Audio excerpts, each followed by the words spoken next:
On this week's episode of For Real Friday, I want to talk about your real estate team. I was talking to a first-time home buyer last week about how fundamentally easy it is to buy or sell a home.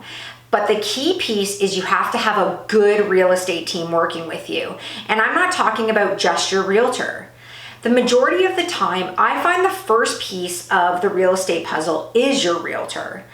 Most people are unsure of the best next steps, so they confide in their realtor for guidance. I've said this plenty of times on here. The next crucial piece to the real estate transaction is a mortgage broker because we need a budget. I am definitely pro mortgage broker versus bank. A good broker can look at your scenario and put you with the best lender for your situation because they deal with so many different banks and lenders. If you just walk into, let's say, RBC and you apply, there isn't options. You just get what RBC decides and what their terms are. So once the mortgage broker has a budget for us and we can successfully negotiate a purchase of a home, this is where the other important piece of the puzzle comes in. Ignoring our current market where there are tons of offers without conditions right now, in a normal world, we typically have a 5-day conditional period to fulfill both financing and inspection. So the next important part of our real estate team is the home inspector.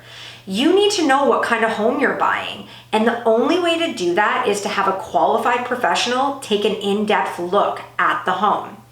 They use technology like infrared cameras to detect leaks that we may not see, and they squeeze themselves up into these little attic openings to ensure that we have a whole picture of the home that you're buying. Depending what property you buy, there are other key parts of the inspection team that may come into play during the conditional period, like a well or septic inspector, plus some other specialized trades like for wood-burning fireplaces. But that's on a case-by-case basis, and it's not the majority of transactions. So now that you've done your inspection and have firmed up and are for sure buying the house, the last key piece of a good real estate team is a good real estate lawyer.